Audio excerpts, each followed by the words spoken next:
The ale-soaked floor of the tavern was the last thing she saw before the burlap sack was ripped from her head. Amara stumbled, blinking against the torchlight. Her white hair, a shroud of shame, fell over her thin shoulders. Her parents, their faces pinched with greed, stood by the auction block. "Useless," her father had spat. "A ghost child," men jeered, their eyes lingering. But the tavern door crashed open, silencing the room. Snow and Wind followed a massive figure.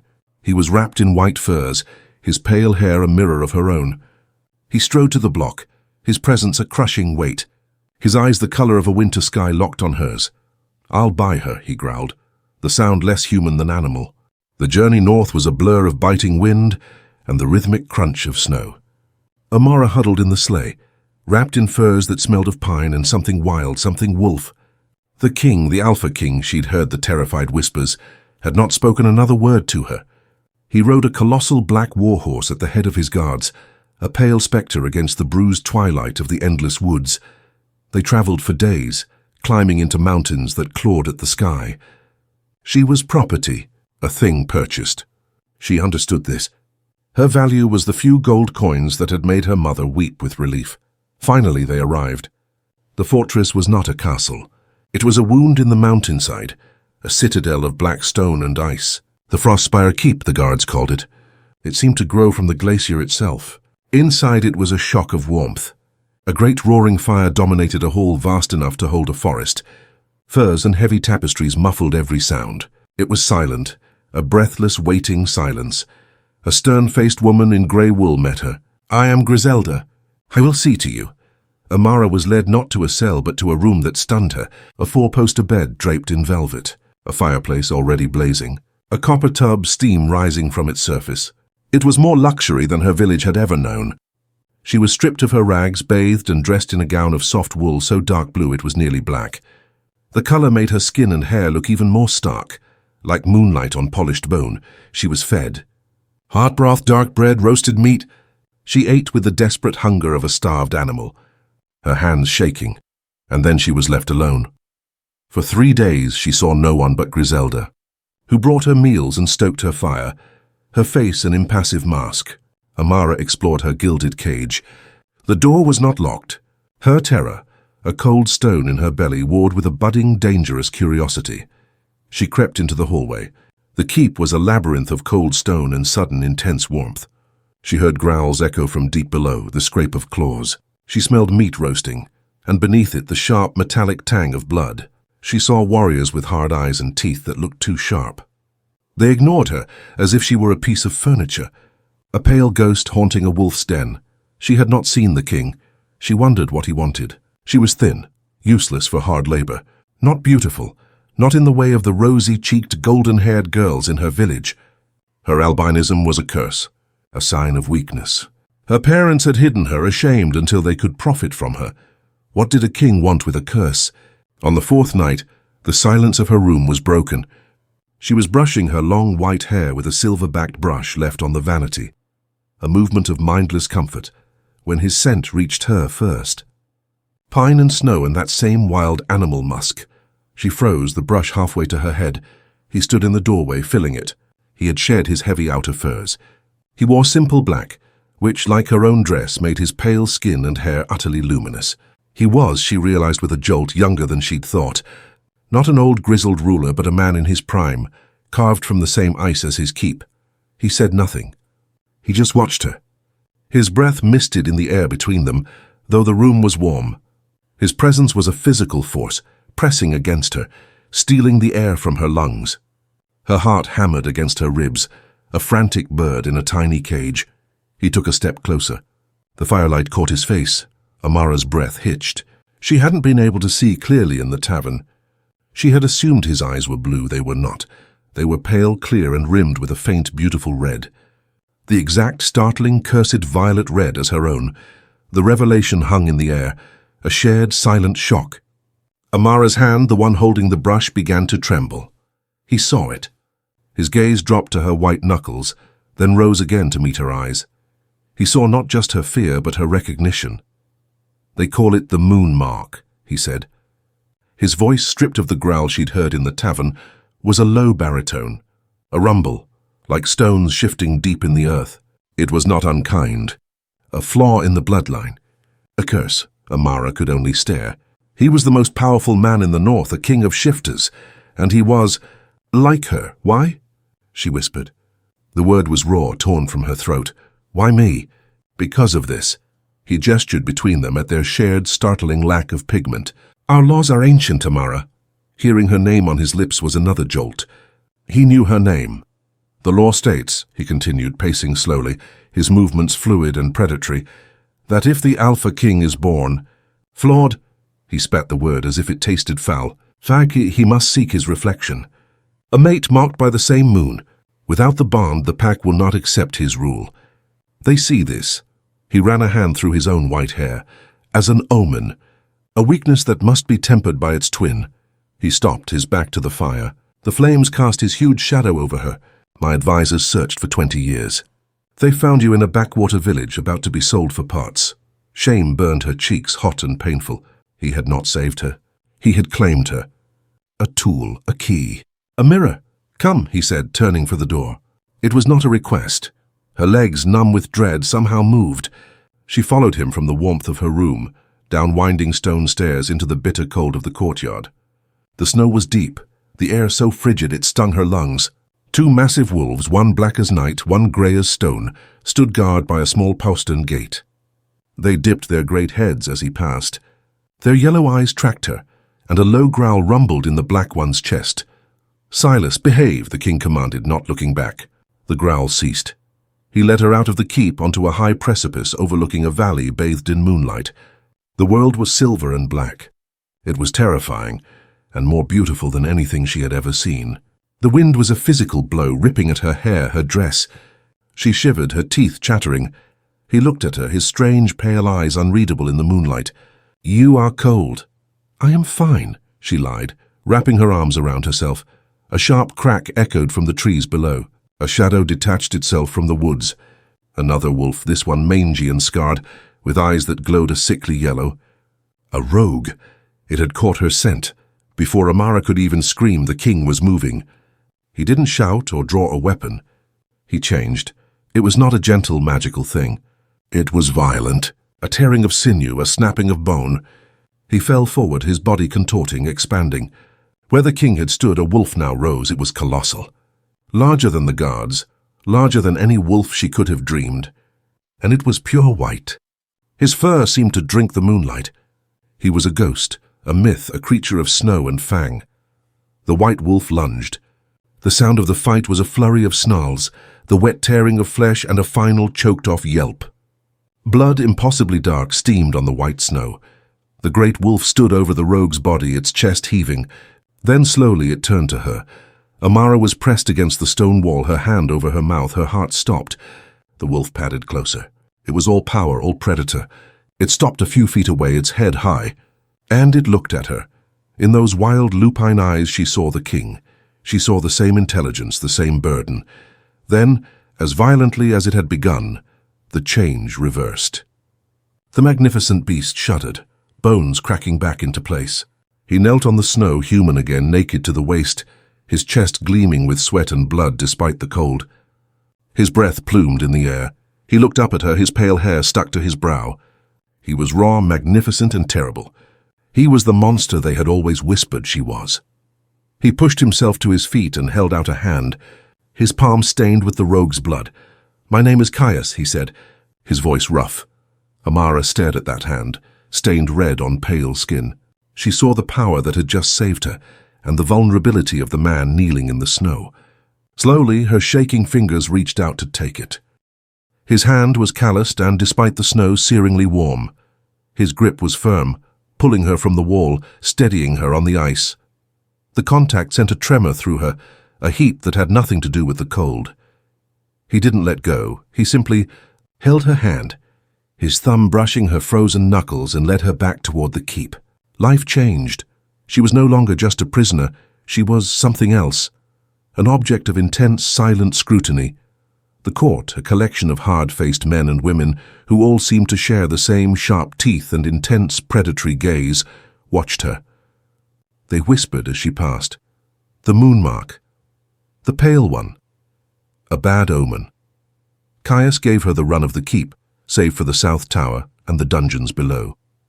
Griselda was still her keeper, but her demeanor had softened from impassive to something bordering on respectful. Amara was given lessons. Not in sums or letters, she already knew those, but in their history. The history of the great wolf packs, the line of alphas, and the ancient laws. She learned from a withered old shifter named Elian, his eyes clouded with cataracts, but his mind sharp as a shard of ice. He taught her in a vast, cold library, where the scrolls smelled of dust and dried herbs. It was there she found the tapestry. It was ancient, hidden in a dark alcove. It depicted a great battle. Wolves and men fighting side by side against shadowy, indistinct creatures. In the center, leading the charge, was a massive white wolf, and beside him a woman with hair like spun snow, her hands raised as if wielding magic. "The first bond," Elian said, his voice startling her. He had approached with the silence of a hunter. It is where the law began. The alpha of the first pack was born moon-marked. He was seen as a runt, a weakness. His pack abandoned him. He would have died, but the moon goddess sent him a reflection. A human woman also marked. Together they founded our line. They were not weaker. They were more. More? Amara traced the woman's woven figure. "The white wolf holds the spirit of the mountain," Elian murmured. "The pale mate holds the voice of the moon. He is the fang. She is the sight." He squinted at Amara. They say she could see the paths of fate, that she quieted the beast in him, and he gave her the strength of the earth. Amara spent her days in that library, devouring the histories. She learned of other moon-marked alphas. They were rare, appearing only once every few centuries, always during times of great strife. And always they ruled as the most powerful and most feared of all alphas. She learned about Caius. His parents had been dark-haired, powerful, and ashamed. They hid him, just as hers had. They'd tried to dye his hair, to stain his skin. When his first shift at 16 revealed a pure white pelt, they could hide it no longer. They were deposed, and he was forced to fight his own father for the title of Alpha. He had won, but the victory had cost him. He ruled, but he was not loved. He was feared, and by many he was despised. His loneliness was a tangible thing, a cold shadow that clung to the stones of his keep. It was the same shadow that had clung to her entire life. She was reading of his battle, her fingers pressed against the rough-spun wool of the tapestry when he found her. She didn't hear him. The air simply grew heavier, the scent of pine and cold air filling the dusty alcove. "You read of my past," he stated, his voice quiet. Amara jumped, her heart leaping. She turned. He stood just behind her, close enough that she could feel the heat radiating from his body. I was curious," she stammered, feeling like a child caught stealing. "What have you learned?" "That you were alone." The words were out before she could stop them.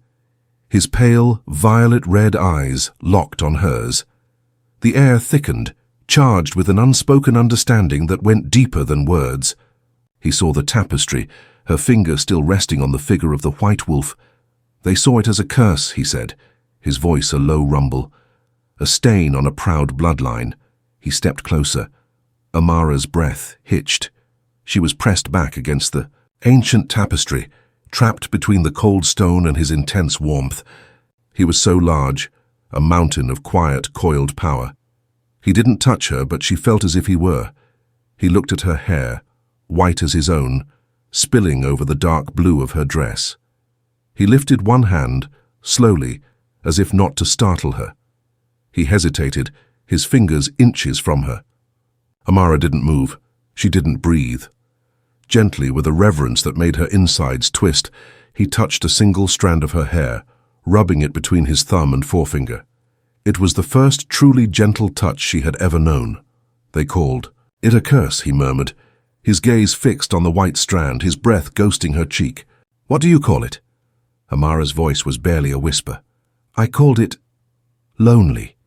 His fingers stilled in her hair. His gaze lifted, and for a heart-stopping second, the mask of the Alpha King fractured.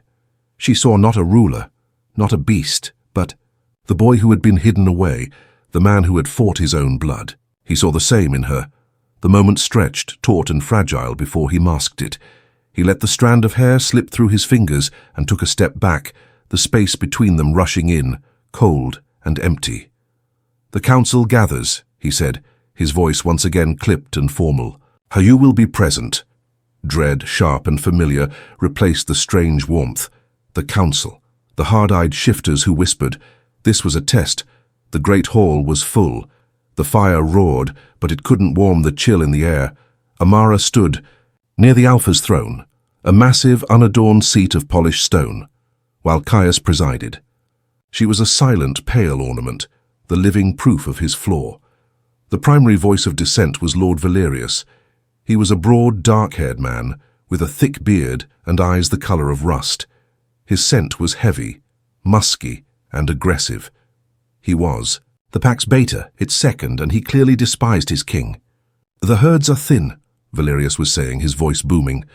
"The rogues grow bold, they attack our borders, and our Alpha spends his time acquiring trinkets." His eyes slid to Amara, heavy with contempt. "The law is ancient, yes, but perhaps it is also outdated. Perhaps the first pack was wrong. Perhaps the moon mark is not a sign of divine balance, but a simple rot in the blood." "You overstep, Valerius," Caius growled, his voice deceptively soft. "I speak for the pack." Valerius slammed a fist on the table. "They are hungry. They are afraid. They see a king who mirrors the flaw of our weakest prey." He sneered at Amara. "They see a human girl, a curse-marked thing, standing where a true Luna should be. How can she strengthen a pack? She will bear no shifter pups.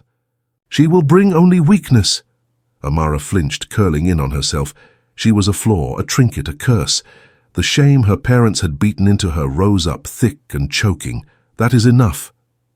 Caius rose from his throne. He didn't shout. He didn't need to. The temperature in the hall dropped 10 degrees. His power rolled off him in palpable waves, a suffocating pressure that demanded obedience. "The law will be honored. The hunt is tomorrow. I will lead it myself. I will bring meat. And you, Valerius, will hold your tongue, or I will tear it from your throat." The Beta's eyes glittered with hatred, but he bowed his head. "As you command, my Alpha." The submission was a mockery. The next day the keep was empty and restless. The hunt had gone out at dawn. Amara was left with Griselda and the few guards. The silence was heavier than before, fraught with the tension of the council meeting. Amara retreated to the library, but the words blurred. "A curse-marked thing. She will bring only weakness." She was by her window, watching the snow fall in thick, silent curtains when the hunting party returned. They came not with the triumphant calls of a successful hunt, but in grim silence. Her heart seized. She saw them carrying a stretcher. She ran, heedless of the cold, down to the courtyard. The pack was gathered, their scents thick with anxiety and blood. Valerius was at the front, his face a mask of false concern. "Rogues," he announced to the gathered household. "A large pack. They ambushed us. The Alpha fought bravely." Amara pushed through the throng. Caius was not on the stretcher. He was walking, but he leaned heavily on one of his guards. His white fur cloak was soaked red. "My king," she breathed. He looked up, his face pale and tight with pain. He had a deep gash on his side, sluggishly weeping blood. Another, shallower cut ran from his temple to his jaw. "It is nothing," he bit out, but his legs buckled. "Get him inside," Griselda shouted. They took him to his chambers, a stark, vast room with a bed that looked as large as a snowdrift. The keep's healer, a fussy old man, began to clean the wound. "He needs stitches. The rogue's claw was unclean." Amara stood in the doorway, her hands knotted together, useless. Caius lay on the furs, his teeth clenched. He had shed his bloody tunic. His chest and shoulders were a map of old scars, but this new wound was raw and angry. "Boiling water now," the healer commanded Griselda, "and hold him down. This will hurt." Caius's eyes, clouded with pain, found Amara's. He saw her terror, her pity. A low growl rumbled in his chest.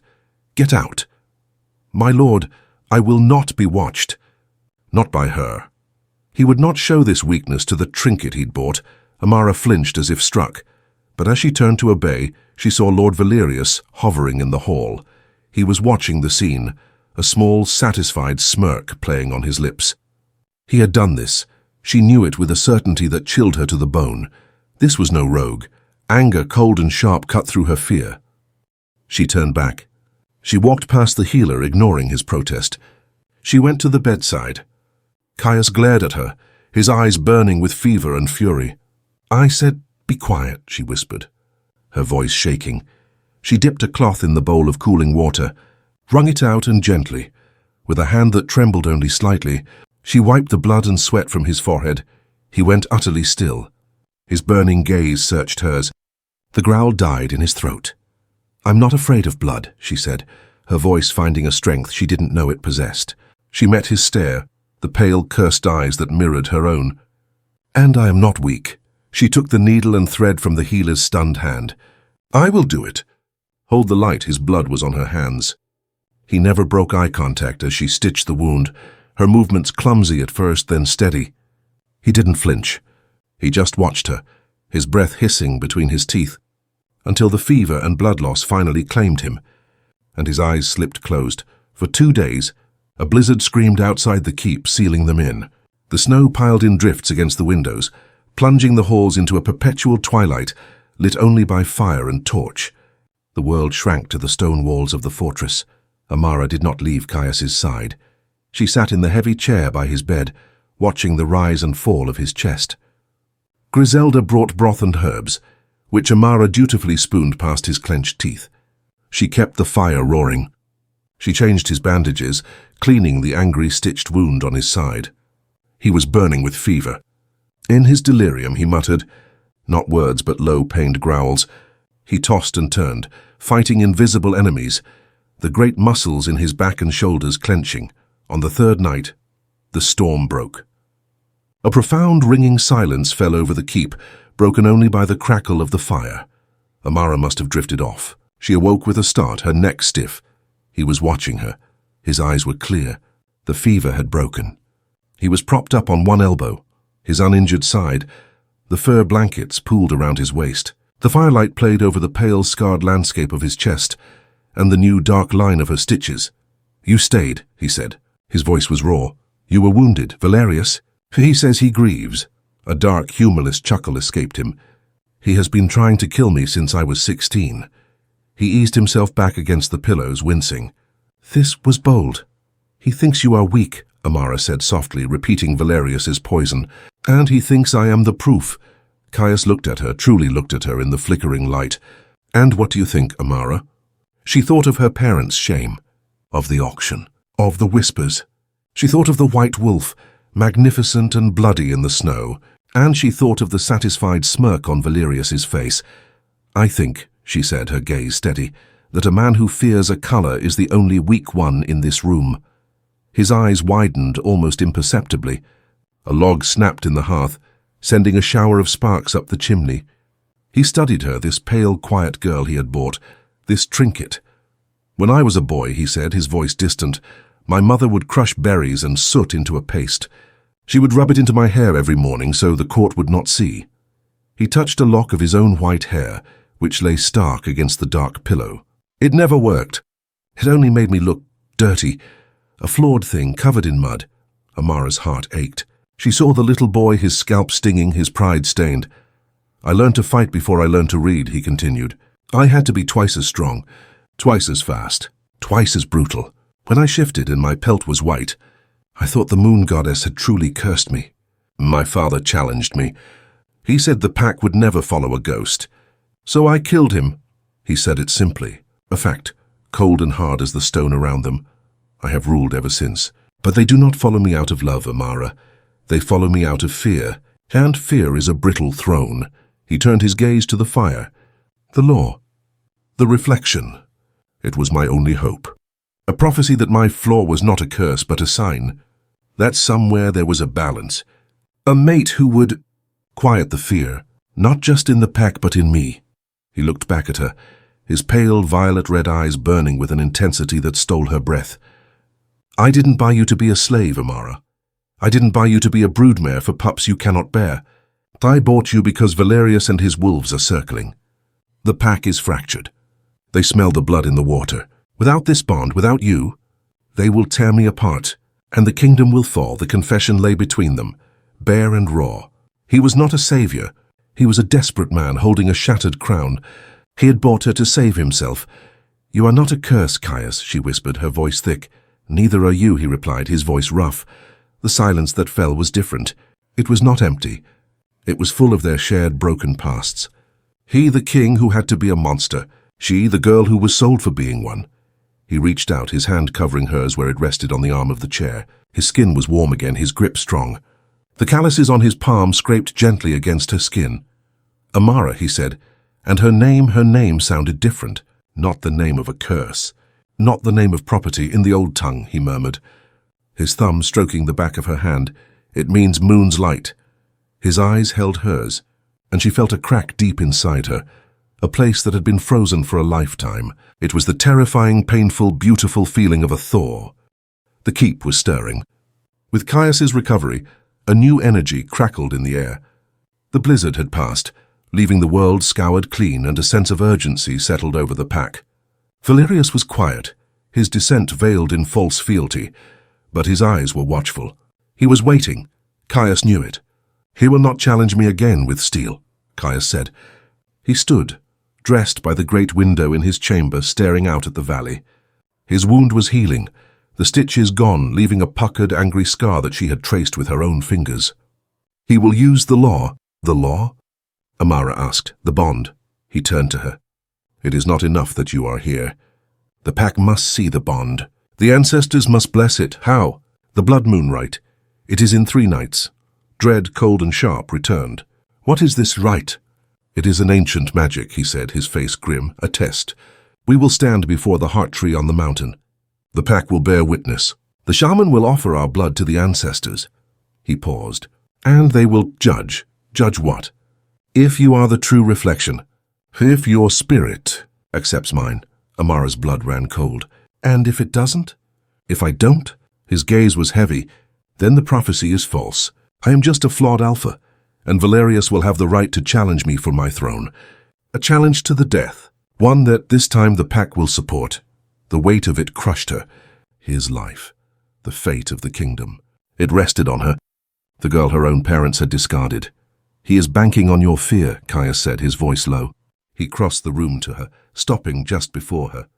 "He believes a weak human girl will break, that you will reject the bond out of terror, that you will see me as a monster, just as he does." "I don't," she whispered, her heart hammering. "Then prove it." His hands came up to cup her face, his calloused thumbs gentle on her cheekbones. His pale eyes searched hers, desperate and commanding. "Do not be afraid of me, Amara. Be my strength. Be the sight for my fang." The night of the blood moon was cold, the sky a perfect clear black. The moon, when it rose, was a terrifying, beautiful crimson, bathing the snow-covered mountains in an eerie, bloody light. The entire pack gathered in a silent procession. They climbed the mountain to a plateau where a single ancient tree stood. It was a massive, gnarled weirwood, its leaves even in winter a deep, dark red. This was the heart tree.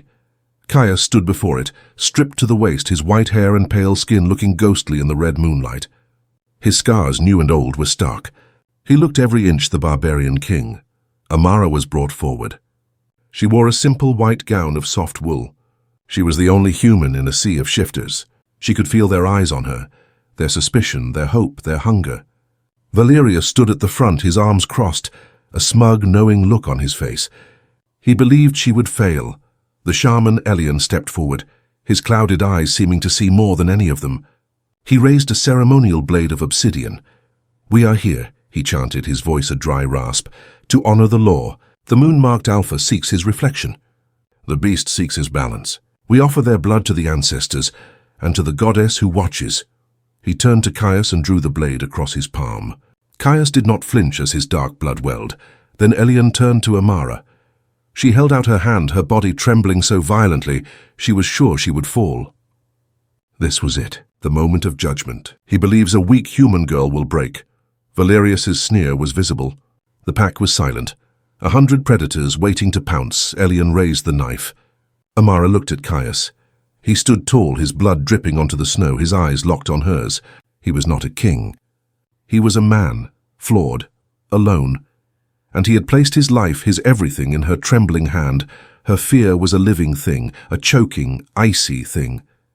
But beneath it, the memory of his hand in her hair, the sound of her name on his lips, the shared pain of their pasts, that was stronger. She was not weak. She was a survivor. As Elian moved to cut her, Amara spoke, her voice ringing out in the frozen air. No, the pack stirred. Valerius's smile widened. She was refusing. I will do it, Amara said. She took the obsidian knife from Elian's stunned hand. She looked not at her own palm, but at Caius's bleeding one. His blood for her. With a steady hand she drew the blade across her own skin. The pain was sharp, grounding. Her blood, just as red, just as hot, welled up. She stepped forward past the shaman. She stood before Caius, before the pack, before the gods, and she held up her bleeding hand. She did not offer it to the tree. She offered it to him. In a gesture of ultimate, defiant trust, she pressed her bleeding palm against his. The moment their blood met, the world exploded. It was not a sound. It was a feeling. A silent detonation of energy that rushed up from the frozen earth, through the roots of the heart tree and into them. The red moonlight intensified, as if the moon itself had leaned closer. Caius gasped, his pale eyes going wide. Amara cried out, her knees buckling. He caught her, his wounded arm wrapping around her waist, pulling her flush against his bare chest. His skin was fire, and then it was in her. He was in her. It wasn't a violation. It was a connection. A silver cord pulled taut between their souls. She felt his heart, a wild pounding drum as if it were in her own chest. She felt the coiled power of the great white wolf, its animalistic instincts, its rage, its profound aching loneliness, and he felt her. She knew it. He shuddered, his arm tightening. He felt her years of terror, her parents' betrayal, her desperate, quiet resilience, her fear of him, and the new, fragile bud of something else, something more moon's light, he thought, and she heard it, not with her ears, but in her mind. Caius, she thought back, and felt his jolt of surprise. The pack fell to its knees. A collective gasp rippled through the shifters. Even Valerius stared, his smugness shattered, his face pale with shock and fear. The bond was forged. It was real. The shaman, Elian, raised his arms. The ancestors have spoken. The goddess accepts. The bond is sealed. Blessed be the Alpha. Blessed be his Luna. Luna, his queen. Caius didn't release her. He lowered his head, his brow pressing against hers. His breath was hot on her lips. Amara, he breathed, and this time the word was a prayer. They walked back to the keep, not as king and property, but as two halves of a whole. His hand was linked with hers, their blood-smeared palms pressed together. The pack followed, silent and awed. The new reality was overwhelming. They were connected. In his chambers they stood by the fire, the silence stretching. They didn't need to speak. She could feel his exhaustion, the draining cost of the rite, and beneath it a profound, bone-deep relief. He felt her fear, but also her new steely resolve. It's loud, she finally whispered, speaking of the thrum of his emotions, his self now twined with hers. It is quiet, he replied, his voice rough. He touched her face, his thumb tracing her cheekbone. The rage, the noise in my head, it's quiet. For the first time. He leaned in, slowly, giving her time to retreat. She didn't. She rose on her toes. Their first kiss was not one of passion, but of recognition. It was salt and blood, fire and ice. It was the taste of a shared, lonely past and a new, terrifying future. It was a promise. They spent the next day in a daze of discovery. They learned to shield their thoughts, to give each other privacy. But the emotional connection was always there. A low, constant hum beneath her skin. He was happy. It was a strange, muted, unused emotion, but she felt it. And he felt her own tentative peace. The healing had begun. They walked the battlements that evening, watching the sunset stain the snow pink. The curse of their shared albinism now seemed to be their greatest strength. In the fading light, their pale hair and skin seemed to glow as if lit from within. They were the moon-marked, and they were whole. Valerius is afraid, Caius said, his hand resting on the hilt of his sword. I can feel it, Amara agreed. The beta's fear was a sour, curdled thing in the back of her mind. He is not just afraid. He is planning, he's desperate. He has no grounds to challenge me now. The pack saw the right. They will not follow him. That's what worries me, Amara said. A new, sharp intuition, the sight prickling her skin. He won't challenge you. He won't be that honorable. A sudden, sharp pang of terror, not her own, shot through her. It was from Caius. He stiffened, his head snapping toward the main gate. What is it? The guards, he growled. I can't feel them. The bond allowed him a low-level connection to his pack. The threads leading to the gate guards had just been cut. The great warning horn of the keep should have sounded. It was silent. From the courtyard below, a scream finally cut the twilight. A wolf's howl, full of pain, was cut short. He's moved, Caius snarled, drawing his sword. He's staging a coup. He grabbed her, pulling her back from the battlement. So he will come for you first. To break the bond, he must kill you. The heavy wooden door to the stairwell burst open. Not Valerius, but two of his personal guard, their swords drawn, their eyes burning with a fanatic's light. The pale witch, one shouted, lunging for Amara. Caius roared. He didn't shift. He met them as a man, his sword a blur of steel. He was a dervish of white-haired fury. But they were two and they were strong. Caius! Amara screamed as one of the guards slipped past his defense, his blade aimed at Caius's wounded side. Caius couldn't turn in time. The guard's sword was fast, but Amara was faster. She didn't have a weapon. She had her wits. She grabbed a heavy iron brazier from the wall, its coals still glowing, and swung it with all her strength into the side of the man's head. He crumpled, his sword clattering on the stone, his hair and tunic smoking. Caius finished the other guard, his blade silencing the man's surprised shout. The Alpha spun, his chest heaving, his pale eyes wild. He looked at Amara, standing over the fallen shifter, the heavy brazier still in her hands, her knuckles white. She was trembling, but she hadn't screamed. She hadn't hidden. A fierce, terrible pride roared through the bond, so strong it made her dizzy. My Luna, he thought, his voice a battle cry in her mind. He's sealed the keep, Caius said, his voice grim. We're trapped up here. No, Amara said, her mind working, the sight Elian had spoken of showing her paths. No, we're not. The library, the tapestry. He followed her gaze. The alcove. He nodded, understanding. They ran. The sounds of fighting echoed from the great hall below. Valerius's men against the loyalists. They reached the library. Amara tore the ancient tapestry from the wall. Behind it, as she had suspected, was not solid stone but a narrow, dark opening. A servant's passage. How did you know? Caius breathed, pushing her inside. It depicted a battle. But the queen was escaping. They plunged into the darkness, the sounds of the coup fading. The tunnels were cold and tight, smelling of dust and stone. They moved for what felt like hours, Caius's hand on her back guiding her. They were moving down deep into the mountain. They emerged not into the keep but into a wolf den. The Alpha's den, a massive cave, hidden beneath the fortress that opened onto the mountainside. The two great wolves, Silas and the grey one, were there, pacing and whining. They had been locked out. He was thorough, Caius growled. He put two fingers to his mouth and let out a piercing whistle. Minutes later, shadows detached from the woods. His loyalists. The ones who had been on the hunt. The ones shut out of the keep with him. There were only a dozen, but they were his strongest. My Alpha, one of them, a woman named Freya, breathed, bowing. We thought... Valerius said you were dead. He was mistaken. Caius's voice was ice. He holds the keep. He has my throne. He has our families. We cannot take the gate, Freya said, her face grim. There are too many. We won't take the gate, Amara said, stepping forward. The wolves all looked at her, their new Luna. Caius, she said, her voice clear and strong. The night you found me, you said you had to fight your father because he challenged you. But he was Alpha, you had no right. I did, Caius said. The law gave it to me. An Alpha who harms his own, his fated mate, forfeits his title.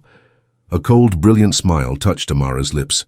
My mother, Griselda, she's in there. He holds her. Caius's eyes lit with a savage fire. He understood. He threw back his head and howled. It was not a call of pain. It was a call of justice. Their challenge. They used the secret passage to re-enter the keep, emerging into the dungeons. They fought their way up, a whirlwind of white fur and loyal steel. They burst into the great hall. Valerius was on the throne, a stolen crown on his dark hair. He was shouting at the captured loyalists. Griselda bound at his feet. You see, your moon-marked king is dead. His pale witch fled. The curse is broken! Valerius! Caius's roar echoed off the stone. The hall fell silent. Valerius's face went white. Caius stood in the entryway, splattered with blood, his pale eyes burning. Amara was at his side, her white hair a banner. "You challenge me," Valerius spat, recovering. "You are not in your rights. I hold the throne."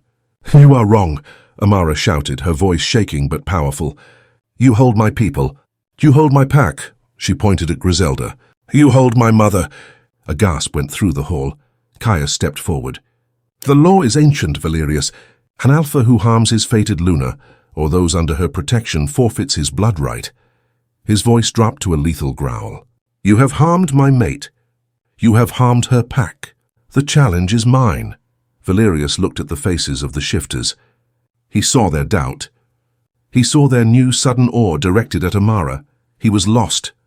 With a roar of fury, he launched himself, not at Caius, but at her. He never made it. Caius shifted. The great white wolf, a blur of moonlight and rage, met him in midair. The fight was not long. It was brutal, primal and final. When it was over, Caius stood in his human form, his chest heaving, his rival dead at his feet. The hall was utterly silent. He was the alpha. He was the king. He turned to his pack, his pale, blood-flecked eyes finding every gaze. He was magnificent. He was terrifying. He was their true king.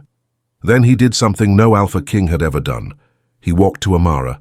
He stood before her, the girl he had bought, the woman who had saved him. And in front of his entire pack, the albino alpha king knelt, took her blood-smeared hand, and pressed his forehead to her knuckles. Epilogue. The Thorspring came to the Frostspire keep, not as a gentle request, but as a violent cracking. The glaciers groaned. Waterfalls silent for months roared to life. The valley, once a sea of white, exploded with the green of new pine growth and the defiant purple of mountain crocus. The keep had changed. The shadows were lighter. The whispers were gone, replaced by a quiet, respectful industry.